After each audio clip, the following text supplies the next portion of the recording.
and welcome to this webinar from Baillie Gifford, hosted by Citywire. My name is Amy Maxwell, and today I'll be speaking to James Dow, manager of Baillie Gifford's Scottish American Investment Trust, or SAINTS. SAINTS has delivered income above inflation for generations through war, crisis, and market mania. But in recent years, performance has been tougher. We'll be discussing the current market environment, one that seems to reward speculation over substance, and ways in which that has impacted the trust. We'll explore whether compounding has been merely interrupted, not disrupted, and how the trust continues to pursue resilient, inflation-beating income. Welcome, James. Thank you very much for joining me today. No, thank you. Thank you very much for having me. Well, as I alluded to in the introduction, it's been quite a challenging period for the trust. So should we start by addressing the underperformance and how you frame it in the context of SAINTS' long-term mission to deliver real inflation-beating income? Yes, happy to. So let's start with that core objective. So the core purpose of SAINTS, the core objective, is that one that you just talked about of growing the dividend ahead of inflation. If we can do that over long periods, that's very, very valuable to shareholders, and SAINTS has a great history of doing that. Now, the portfolio is and continues to deliver on that core objective. The earnings of the holdings are growing very solidly, and you'll have seen, or shareholders will have seen, that the most recent dividend announcement, the board was able, because of that growth, was able to increase the dividend. Once again, it was just under 7% year-on-year increase. I think UK inflation is running around 3.6, something like that. So on the income front, on that core objective, SAINTS continues to deliver exactly what is required, and the portfolio is in good shape.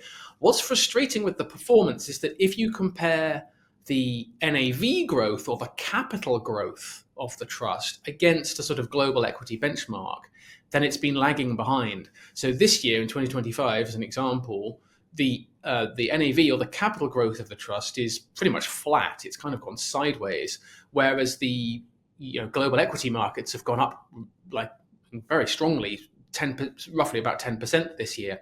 And in fact, that's the second consecutive year we've had now where the capital growth of SAINTS has not kept up with the global equity benchmark. What if we drill into that? Why is that? How can it be that the income is growing well, but the capital doesn't seem to be keeping up? It's really to do with what's working in the stock market at the moment, and what is being rewarded, and where share prices are rising. So what we see is that a reasonably narrow portion of the market, some familiar stuff like AI is a very strong theme, and certain stocks there are doing very well, but also some areas like banks have done well, utilities and telcos. So some narrow parts of the market have been rewarded by shareholders, and the rest of the market has kind of gone nowhere. Now, the trouble for SAINTS is that the bits of the market doing well are not typically very good sources of resilient income growth over long periods. Banks are a classic example. If you hold banking shares, you only have to go back normally a few years, and there's been a big cut. So SAINTS has to have sort of selective investments in these areas, but it's not participated to the same extent as the stock market, where those parts of the market have done really well, and SAINTS has kind of done sideways. So to come back to your question of how do I frame this, I just come back to the core objective of the income growth over time. My view would very much be, over the long term, share prices and capital growth will follow fundamentals. So as long as SAINTS continues to invest in those good earnings and dividend growth companies, eventually that catch up will happen, and we'll get the NAV growth as well. But I do understand why shareholders will feel frustrated. I mean, I'm frustrated as a shareholder myself that in the past couple of years that just hasn't been rewarded in the stock market, and it's just the income growth that's the bit that's been delivering. Well, let's pick into that a little bit more, because at Baillie Gifford, you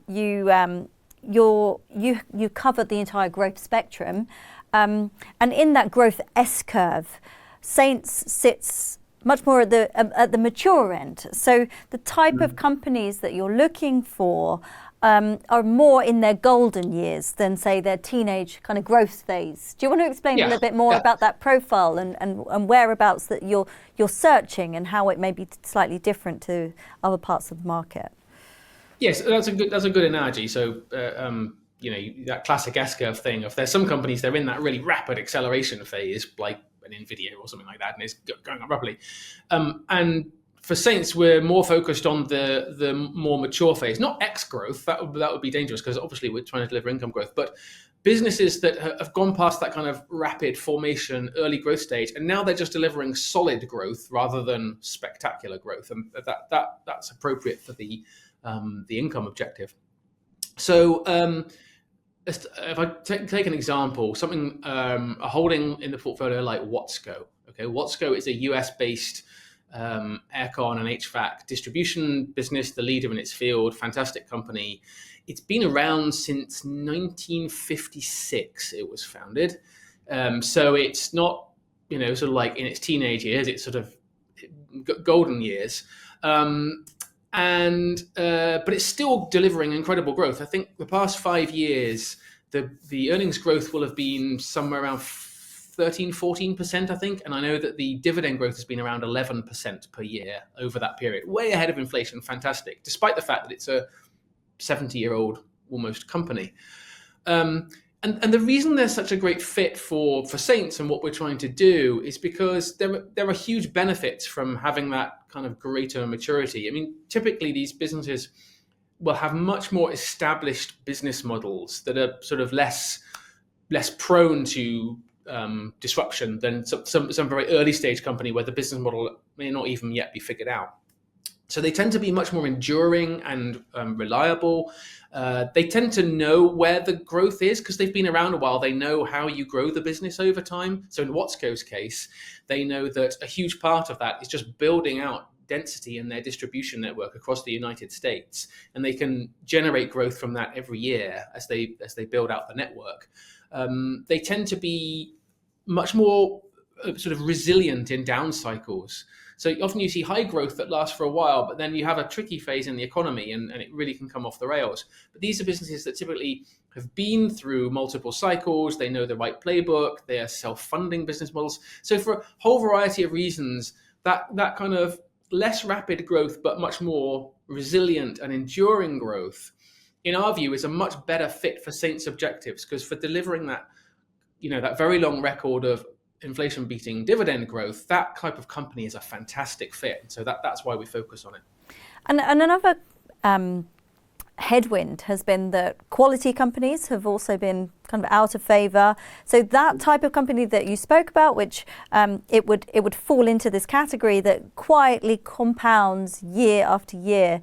So why has the market turned its back on these types of companies? And what do you think might trigger the next rotation back to them? Well, at the moment, there's definitely things that are seen as more exciting in the market, and anything with an AI label. I can't think of what. It's sort of destined for 50% growth forever kind of thing, or so the market hope. And so I've seen these kind of periods before with kind of quality compounders, that they do have periods where they're out of favor and they're incredibly boring. And everyone's like, well, why am I only bothering with kind of 10% growth? Look at what I can get over here, and people will flock towards that. So I think that's one thing, is they're just seen as kind of boring. I do think though there are some other things going on. One thing that I see quite a bit is that in my view, there's quite a big divergence between what I would call the real economy and the kind of the future economy, or the being built economy, or the regulated economy. Let me explain that. So these kind of more established business models, they tend to be more rooted in the real world of those air conditioning distributor I mentioned, or a cosmetics company like L'Oreal, or an insurance business, or those kind of things. I think something that's maybe not talked about a lot at the moment, but is a real true, and I see this out visiting companies. I've been in the States in the past month or so, really see this, is in the real economy, for those types of businesses, times are pretty tough going. There is not really much growth there going on. A lot of businesses are struggling now. We try to focus on the businesses for whom that's an advantage, but the truth is that the real economy is kind of having some tough times. Whereas there's other parts of the economy, whether it's defense, AI, utilities, whatever it might be, where investors are still quite positive and optimistic. So I think another reason that quality compounders has been left behind is because it is true that in the real economy, things are a bit tougher at the moment. There's a bit of a down cycle going on. And so that I think is also playing into where share prices are rising and falling. I don't think that will last forever. In fact, I'm sure it won't last forever. It will come and go. But I think that's probably another factor that is playing into why quality compounders have kind of been seen as a bit boring or not the right place to be. Well, let's get into this story of the AI arms race, how it plays into defense, Okay. as you alluded to energy as well, via utilities. These are all areas with kind of strong narratives. There's a lot of cash being thrown at all of these areas in the AI infrastructure build out, the energy transition build out. You mentioned the being built economy. These are areas which fit into that sort of profile. So it would be really great to hear how you view that as an income investor and why that kind of sort of capital intensity is so incompatible with what you do.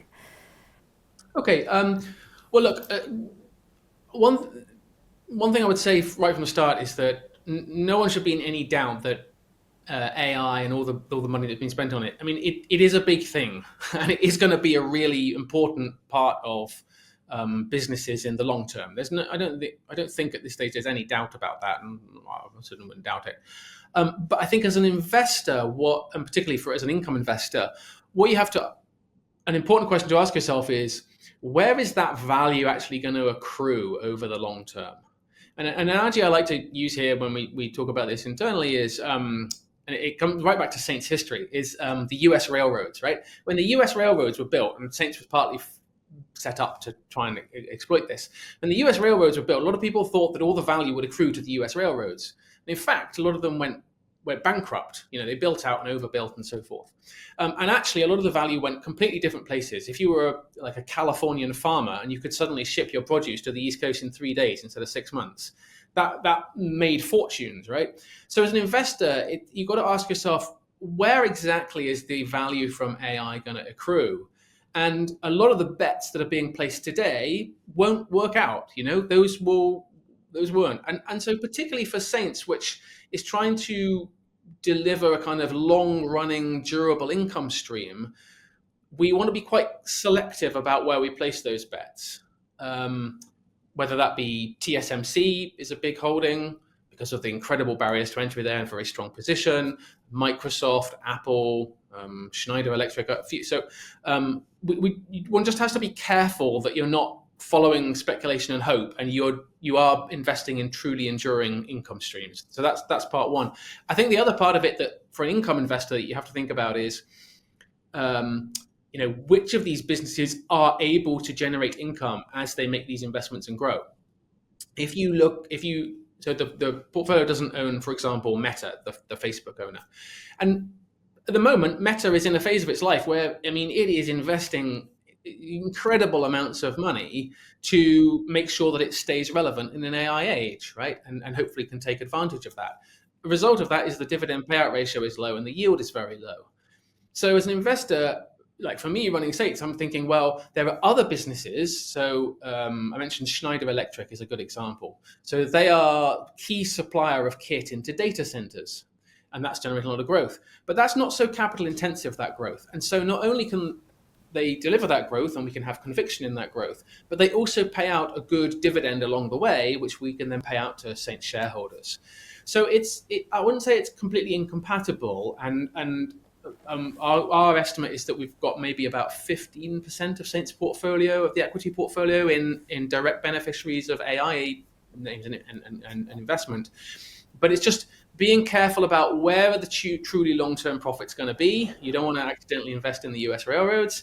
and can they pay out the income along the way? And those are the names that we have in the portfolio.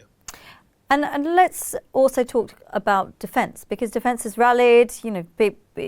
People will be looking at, this is a structural story with legs, because we're in a conflict-ridden world now. Defence is a long-term structural story. So, what is it? What is it about defence that makes you not own it and not participate in that upside?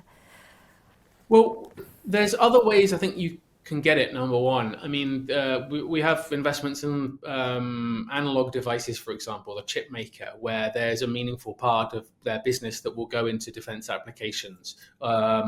It's in bits of, not the entirety of the business, but bits of the holdings is where the exposure is. I'd say the challenge with defense stocks, again, particularly coming back to resilient income growth over the long term, is that again, does the structural growth in defense spending translate through into profit and dividend growth of defense companies? That's another big step that one has to make. And historically, at least, that has very often not been the case. Variety of reasons to do with as a company, defense company, you're typically dealing with one very large customer who wants to pay you the absolute minimum and wants all of the risk to be passed on to you. And if the contract overruns, or if the goal of the contract gets changed for political reasons, then you as the defense company are left to carry the can. So there's a reason why defense companies historically have really struggled a lot to generate consistent earnings growth and dividends, and indeed many times have had serious financial difficulties or even gone bankrupt.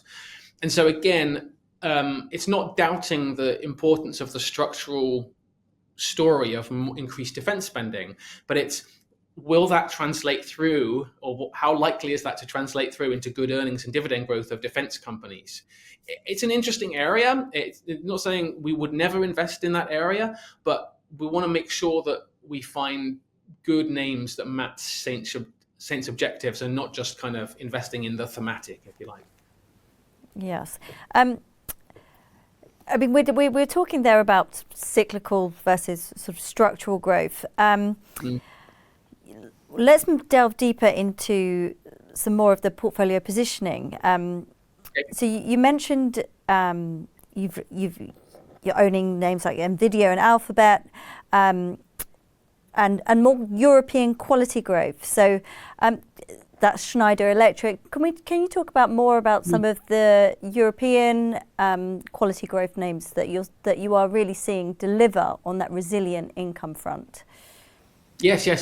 So I was saying that you were asking about European companies that are delivering, and I was referencing Deutsche Börse, which is a fantastic business, very strong position in its markets, and it's seeing good structural growth, where it's basically the only company in many of its products where it can provide the kind of hedging of financial instruments to different market participants.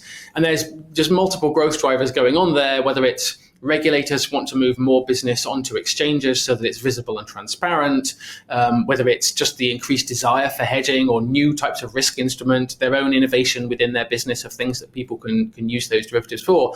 So a very strong business, very cash generative, delivering really good growth as an example of a European holding that's been doing that. But it's sort of an eclectic bunch of different names. Amadeus, another one that I like to sort of point out. I mean, it's not one that people are hugely keen on at the moment, but if you look at what's going on there in terms of their airline software, IT business, and the hotel software business that they're building, again, it's a European company which is fantastic and very strong market position, great growth runway ahead of it, very sensible management team, and they're delivering on that growth. So lots of different interesting names that you can find, I think, as an investor around Europe that are delivering on the growth, even if they're not as exciting as some of the other names people are chasing at the moment. But to your point about the railroads, this Amadeus, you've got software that's backing up hotels, property management, airline software. It is the AI theme, but through a different lens. Yeah, well, most of these. So a big thing for us is when you own the company, you want to feel that it's in the right place that it can grow its business, but also it's got really good people who are seizing that opportunity. And so I'd say where AI plays into that is just the management teams, we have confidence that they are all taking advantage of that opportunity and saying, okay, here's where we can apply it. Maybe it's to reduce our own costs, or maybe it's to provide a better service, or it's to find new data applications. So yeah, I guess most companies are in some way AI exposed, or they're using it in some way, revenue or cost wise. And definitely we make sure that we're backing management teams who are living in the future and not living in the past, and sort of saying, hey, how can we use this? How can it make our business better? Okay, and just to close out this interview between yourself and I before we move to the audience Q&A, let's just talk about some of the other holdings that are non-equity. So you do hold a little bit of property and infrastructure and a smaller exposure to bonds. So can you talk us through what role those areas play within the portfolio? Yeah, so the investment trust structure has this fantastic benefit, which the board and we are really keen to make use of, which is the ability to borrow at fixed rates very long term.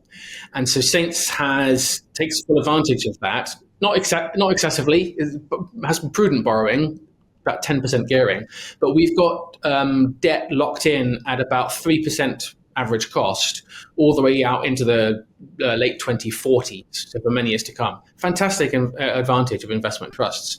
And then what we do on the opposite side of that, with that what is effectively a nominal liability, is we invest it in mainly real assets. There's a little bit of bonds in there, but mostly the property and some infrastructure related names.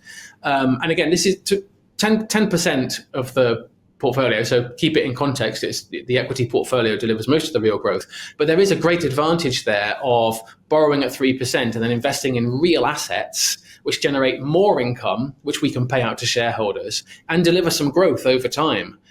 So that's the principal use of it, and it's been a successful strategy for the trust over many years. Excellent. Okay, well, I'm going to draw this section to a close and now go to our audience Q&A. And we do have quite a few that have come in as we've been chatting. So the first one, keeping on theme with AI, how well is Saints positioned to cope with an overvalued market crash? Can the tech giants continue to grow as fast? Okay. It should be very well positioned. So just as we felt the pain of not having a big exposure and all that sort of the more speculative parts of the market and riding the upcycle, Saints should very much be protected if that cycle turns. If Meta comes out in the next 6 months and says, we're going to take a pause on chips, we've got enough chips for now, we're just going to run the data centers. If that transpires, or however it plays out, then the holdings that are within Saints that are related to that should still be very secure. We've kept those in balance in the portfolio. They're not too big, and the names that we own are unusually resilient and robust. They have other sources of income, and they're committed to progressive dividends. So I think what you would see then is that the NAV performance of Saints relative to the index, which has lagged in the past couple of years, I suspect would do a lot better than the index in that scenario. And certainly we would hope that the income remains very robust during that period, despite that rollover. So anyone skeptical, they're in the right position here. The second question, are golden year companies preferred by Saints more prone to disruption, as they can be seen as more set in their ways and therefore unwilling to change?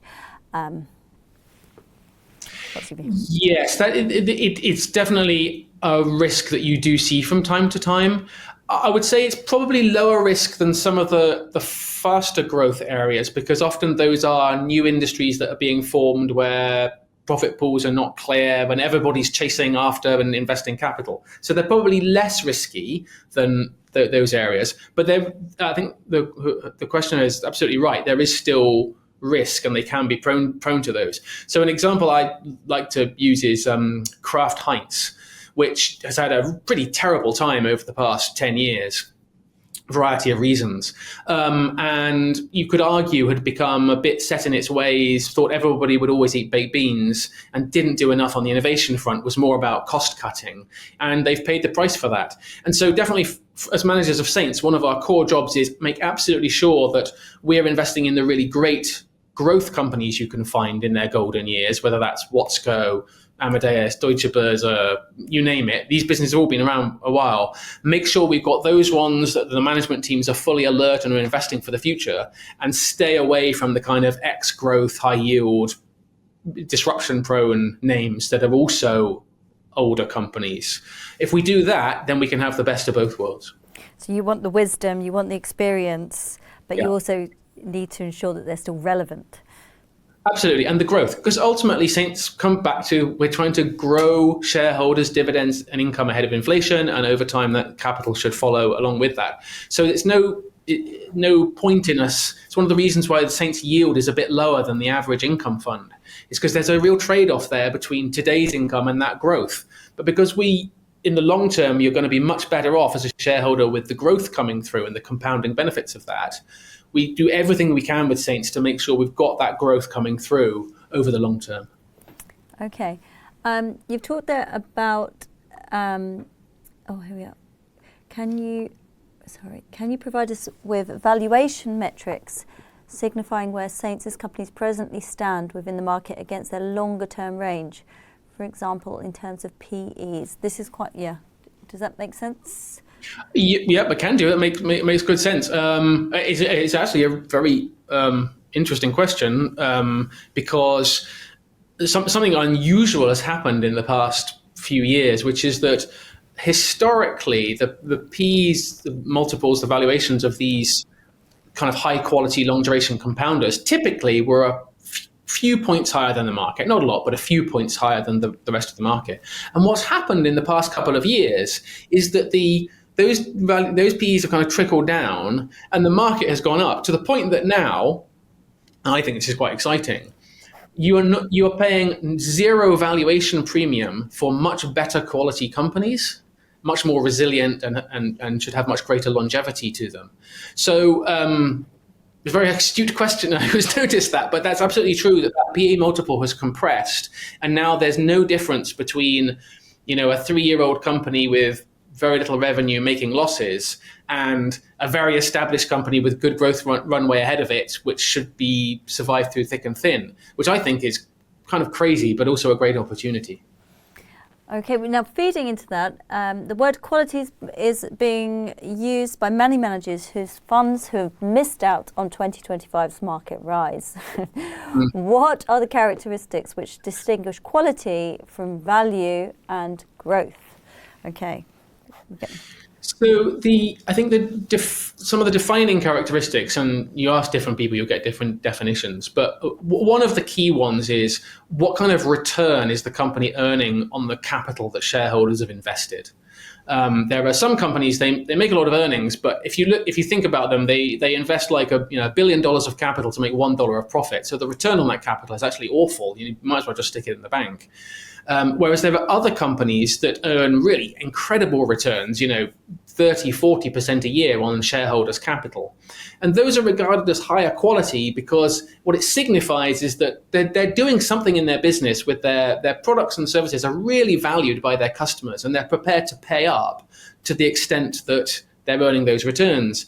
And it's often seen also as a signal that because they are doing that, they must they've probably got more longevity to them because they're doing something really right, and customers will probably stick with them. They're probably going to be able to absorb shocks in the market a bit better in the economy. So for a variety of reasons, that's a key metric that people look at to determine quality. Now, I'd say it's not only that, because the trouble with quality is it can lead to a very backwards looking assessment. So that Kraft Heinz example I gave, there was a point in time where you say, well, Kraft Heinz is a very high quality company. But what it doesn't really tell you about is the future. It could be that business has been strong, but it's going to get weaker in the future and earnings growth is going to be challenged. So people use it as a proxy and they think it's a good thing. But I would say that so for us on Saints, the critical thing is, yes, we want to own high quality companies. We don't want to own really bad businesses. They tend to be unsustainable.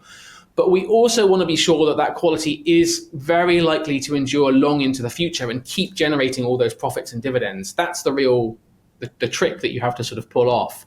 And too often quality can be backwards looking and not forward enough looking. So that, as you can imagine, that's a huge source of focus for us, is that forward looking piece of quality. And often the word kind of moat is used for kind of quality growth, a big barrier to entry, this defensive moat around what it is that you produce. So are there examples that you could provide to the audience of companies that really have that moat, that really, I suppose, define that quality, that deserve the quality label? So I mentioned Deutsche Börse. In fact, we have a few in Saint's portfolio. Also, CME Group, the equivalent in the States, is another example. A couple of others, and these exchange businesses have a phenomenal moat. And the reason for that is that because of the way the business works, when everybody goes to trade in a certain area, it reduces the costs massively for everybody who's trading in that area. This is a bit different from equity exchanges. I won't get into the nuances of it, but it basically reduces the cost dramatically. So if you're a new entrant trying to compete and offer a similar service, almost by definition, your costs to that new customer are going to be way higher than the incumbents. And then you put on top of that regulators typically don't want multiple different exchanges because they like more control and visibility. And you end up with these businesses where it's very, very difficult to compete against them or to be disrupted, because you just can't offer the same cost. The pricing it has to be way higher. So that's an example of the sort of moat that there are multiple different types of moat that you can have, but it's some kind of an advantage which is just very, very difficult for any new entrant to replicate. Okay, right. We've got another question here. Another big risk. So we've talked about the risk of an AI bubble bursting. This is talking about impending liquidity crisis, especially the interbank lending in the USA. Are you seeing this, and how could it affect the portfolio? The thing that has been a bit of a sign of is private credit. There's been a huge amount of growth of private credit in the past several years, and everybody's been jumping onto that train and trying to lend to each other in the private credit market. And there are some signs of strains there that maybe loan standards have not perhaps been as high as they could have been, as everyone's been chasing loans. Less so with interbank lending, but generally, I think the question is a really good one, because when you have periods of market stress and financial system stress, that is often a key contagion risk that goes around. And so one of the reasons that Saints has very little exposure to banks is because of that risk to earnings and to dividends. That's often one of the reasons why dividends end up being cut in stress times. So not seeing huge signs of it now. There's a bit of concern about private credit, but it's a reason why Saints tends to be really quite careful about getting involved in any of those areas because of that risk. Okay. Let's have a look. We've got another question here about what would the ideal environment, and if we're in a new phase of shorter, hotter cycles, what's the ideal environment for Saints to shine again? Do you believe we're in an environment of shorter, hotter cycles, I suppose? I think that's true, actually, yes. And it's just compared with what I've seen over a couple of decades of different market environments. I think the structure of markets has changed as well. Like who is driving markets, whether it's ETF flows or different types of buyer. And so you see huge kind of overreactions and underreactions to things, where businesses are not really changing profoundly, but their share prices can be up or down by huge amounts in a day. And things are very hot for a period of time, and they're really out of favor for a period of time. I guess the way I see it is that it should really be a benefit to active stock pickers and for Saints, because it just throws up more opportunities. I'll give you an example. Is a business that we've admired for a long time, is tremendously high quality, really great people, and has really good structural growth over the years is Accenture, the technology consulting company. And the stock market has absolutely taken a downer to that, and it's been really heavily derated in the past couple of years, to the point that, we've done our research and due diligence and gone and met them and a variety of things. We've taken a holding for Saints because we're sort of saying, well, at this point, the share price is assuming this is almost like a broken business. But it seems to us it's actually most likely still a very strong business and good growth and resilient dividends in the years ahead. So my point is that with these shorter, hotter cycles, the interesting thing is it should throw up opportunities for active stock pickers, as long as they have. I mean, we ask for some patience with shareholders because they're not all, those won't turn immediately, within 5 minutes. But it gives you opportunities to invest in really good businesses for the long term that people have, for whatever reason, thrown out of bed or decided it's not flavor of the month. So I find that quite exciting as a stock picker. Do you think that's kind of Accenture is, it's the consulting, does AI again bring the end of consulting? Will we AI can do it, so that these companies aren't going to exist, but actually right. It's a human thing. Somebody's going to need to hold your hand through transition. You're always going to need experts. The machine can't do it all. But do you think we've gone too far down that line where, as you say, the baby's been thrown out with the bathwater? I believe so, and AI is certainly part of that concern around Accenture. I mean, I think it's probably a little bit of a disservice to consultants to think that all they do is kind of come up with like a zippy strapline of, oh, you can do this. There's a lot more to their business and what they do, the playbooks specific to industries, the human element of it, I'm not sure that some parts of it, I'm sure, can be augmented with AI, but I don't think it replaces the core function at all. And in fact, in some ways, it might make it more valuable and quicker answers and so forth. So yeah, that's exactly the kind of thing where, to me, it's a bit reminiscent of, if you go back 6 or 7 years, there was a thing with Amazon. Whenever there was a rumor that Amazon was going to get into healthcare, Amazon was going to get into this, that, or the other. DIY, grocery, etc., and all the share, anything in that sector. Terrible 6 months or a year, the shares would sell off. Oh, Amazon's coming. Now, in a couple of select industries, Amazon did come, and that was really painful for those incumbents where they built businesses. But in the vast majority of cases, it didn't work out, and it wasn't true. And Amazon itself found that it was too hard, and it pulled back. And in some ways, this feels a little bit like that to me. It's like that when the AI comes, and everyone says, oh, well, then that's disrupted, and that's the end of it. And typically what it's doing is it's new technologies tend to bring new use cases and augmentations. I think people often worry a bit too much about the disruptions and the replacements. That's not typically how it works. And so again, as a stock picker, if you've got to do your analysis, but if you look through it and you say, on balance, I think it's much more likely that this is an opportunity to invest at a lower share price, and AI is an augmentation rather than a substitute or a replacement. That can throw up some really good investment opportunities. Okay, excellent. We've got another question here, which we haven't really touched upon throughout the session so far. Inflation. If it stays sticky, which parts of the portfolio are best placed to keep real income growing? Well, the objective is that the whole portfolio should do that, basically. I mean, we don't really rely on a part of the portfolio to do that. It's a little bit tricky to say which is it's true that some will turn out to be best placed, but before the fact, it's often a little bit tricky to work out where that's going to be. You can't be sure because each industry will have different dynamics. But overall, at the portfolio level, we have confidence that, just as I think we saw that in the high inflation period when inflation peaked around 9 or 10% in the UK, and Saints dividend managed to, I think, match or slightly beat that. We saw really good dividend growth coming through the portfolio despite that. It's generally, I think, about being in these golden years businesses which are very highly valued, have high returns, they have some pricing power, they know the playbooks, they can flex their costs over their suppliers if needs be. And we aim for that across the Saints portfolio. And so in a period of sticky inflation, I guess a good point in case is most economists thought that this year, by now, we'd be back to 2% inflation.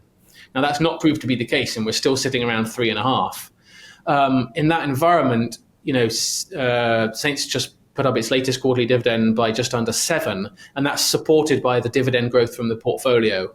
And I might say, despite a currency headwind that we've had as well. So I think that's another proof point that across the portfolio we expect that good inflation beating ability, and we'd really expect that across all of our names. Okay, we've got a question here about the technicalities of the investment trust in terms of why is the discount against NAV widening? So it's one of those kind of slight unanswerables, because you're never quite sure why. You can't really interview the people who are selling at the discount and buying very easily. But my view, as a sort of general view, I think it's to do with the relative performance of the fund. I think that because the NAV growth has been kind of flat to up a bit and the market has been done much better, I think probably money has flowed to those areas, and that has kept the discount kind of around it's been trundling around the sort of 10% mark. Now, again, advantage or good thing about investment trusts and a proactive board is that with buybacks, you can actually create value for remaining shareholders by buying in at that discount. And of course, it's an opportunity for people to buy more at a discount to NAV. But I would say fundamentally, I think it's probably because the NAV growth of the trust the income growth has been good, but the NAV growth has lagged. I think that's probably what it comes down to. Okay, and we're in the kind of closing kind of moments now. So the last question here, what do you think is the biggest misconception about Saints that you would like to correct? Oh, gosh. The biggest misconception about Saints. I think the one that I understand, but it's important to be clear about it, is probably about the yield. So the thing that a lot of people say is a lot of income trusts have a 4% yield, and this is only 3%. So why would I bother? And I think the answer to that is factually true. And the answer to that is, over the long term, you've got really quite a big trade-off in our view between yield and long-term growth. And if you're prepared to have a slightly lower starting yield, you should get, and Saints has a history of delivering this, much stronger and more resilient growth in income and capital that will leave you much better off over the long run. So, as a shareholder, you could, of course, come out of trust altogether and buy a bond or a gilt on something like a 5% yield.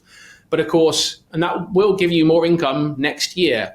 The problem is that over a long period of time, with inflation eating that away, you're going down. It's a sort of wasting asset, and your income's going down in real terms. So maybe it's unfair to call it a misconception, but I know that is one where it's important to be clear about what Saints is and why it's attractive. Is with that lower starting yield, it should be much better placed to deliver long-term income growth and a much more resilient income stream. And especially in an era where inflation is looking to stay elevated, I think we're not going back to the the very post-crisis kind of era. We're in kind of a structurally higher inflation era, really. So to be committed and to have that experience in delivering above inflation income growth is really something to behold, I suppose. Yeah, and as managers, we have high confidence that should continue because of the good names in the portfolio, and they are structurally, Baillie Gifford is growth oriented. We're structurally about delivering that growth and about beating inflation. And that's why we have high confidence that long record should continue for many, many years into the future. Okay, so it's steady, it's not flashy. So thank you. Yes. Thank you so much, James, for sharing all your insights with us today. And thank you to our audience for joining us. We hope you found today's session useful. And if you did, we have plenty more coming up. So do keep an eye out for those. Thank you so much.